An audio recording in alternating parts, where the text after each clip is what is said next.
This is the Rita Cosby Show.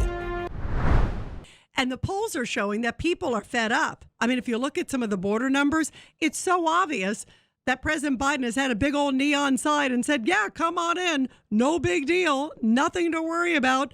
Come on into the country. Not a problem. He is not stopping people at the border. And we're talking about an increase that's going on with coronavirus and all these other issues. They're not checking them at the border for what their health status is. They're not checking them even for their criminal status. They are just allowing people to come into this country and not caring. And now, suddenly, it's these D.C. mayors and New York mayors and others that are going, oh my gosh, suddenly thousands upon thousands of people are showing up in their cities and they're trying to figure out what they can do with it. Well, can you imagine what it's like if you were living in Texas and dealing with this every single day? 1-800-848-9222, 1-800-848-9222. I have a hard time feeling sorry for a lot of these folks because they've just said, oh, yeah, come on in. No problem. Not an issue. Nothing to worry about. Come into the country. And then when it's at their front door, then they suddenly have a problem. Then they suddenly have an issue with it. That is such hypocrisy. 1-800-848-9222, 1-800-848-9222. Here is Mayor Eric Adams talking because now he's saying in New York, they have suddenly realized that they have about 3,000 of them arriving in recent weeks into New York City and that they're overrunning a lot of the shelters. They're trying to figure out how they can keep up with supplies. They're not saying, listen, send them back. That's the irony of it all, guys. They're not saying, no. They're saying, give us more resources so we can take care of all these people and give us even more so we can take care of even more of them coming into the cities. They're not saying we want to send them back. They're not saying, oh, this is a huge problem with this open border. No, they're saying, give us more money so we can maybe take care of all these people. And if you want to send more in, that's no problem. Just give us more money for them, too. Does that make any sense? 1-800-848-9222, 1-800-848-9222. Here is Mayor Eric Adams talking about what now he is seeing an overrun of migrants in New York City. How are we making sure that they have like food and diapers and all that kind of stuff? There you are. You are hitting on those topics of why we're reaching out to the federal government and stating this is a real burden on New Yorkers as we're trying to do the right thing. We already, as I stated, we already have an overburdened shelter system. So now we're talking about, as you stated, food, clothing, school. This is going to impact our schools because we do not turn away individuals because they're undocumented. Translation services. There's just a whole host of things that this is going to produce, and that's why we need help in getting this done, and we need the right coordination to make it happen. Yeah, they're not saying, you know what, send them back. Open borders is a huge problem. Oh, no, that's not the issue whatsoever. They just want more funds so they can have more of them come to their cities. This is nuts. 1-800-848-9222, 1-800-848-9222. Let's go to Norm on line 2. Norm, your thoughts about this? Oh, yeah. I mean, my thoughts are about Mayor Bowser, I think that's her name, Yes. of Washington, D.C., I think it's unfortunate that, there's a tent city at the Union Amtrak station with thousands and thousands of homeless people living in tents outside that station. I think it's terrible that they have to share their tents now with all those illegal migrants. Oh, very interesting. Touche.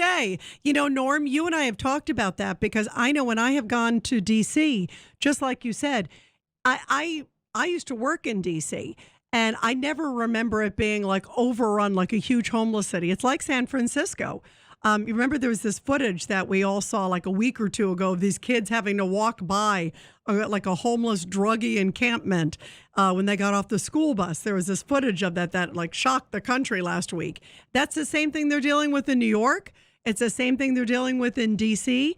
And you're right. It's like what is right in front of you and you're complaining about that. And the answer to them is not, boy, maybe we have to get a handle on illegal immigration. No, the answer for them is we need funds to be able to handle as many people as possible.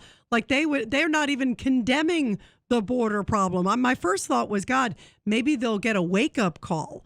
You know, that was my first thought, Norm. Like maybe they will use this to realize how bad the border crisis is and how serious it is. But they're actually saying, no, we need to make sure we get more funds, as you just heard from Mayor Adams, for blankets and for this. And to your point, maybe more tents in D.C., you know? Yes. Yeah, well, the hard lefties, they want open borders and, kumbaya, one world government, let everybody in, and, no borders. Yeah, that's a scary place. That's a scary place to be. Norm, thank you very much. Let's go to Fred in Middletown. Go ahead, Fred, your thoughts. Yeah, I got two main points. Firstly, the Republicans have to work on their messaging, which means just now you played the clip of Mayor Adams talking about undocumented. They're undocumented. Yeah, we're not going to turn them away because they're undocumented. But Norm just pointed out, no, they're illegal migrants. This is a big deal. It's one of the Democrats' most powerful tools is their wording, and the Republicans have to fight back. I want to make one more point, and that is that everyone blames our problems on the president, which is most likely he deserves a lot of blame. But we got to remember, there's a lot of people behind him, like Pelosi and all the other hooligans over there.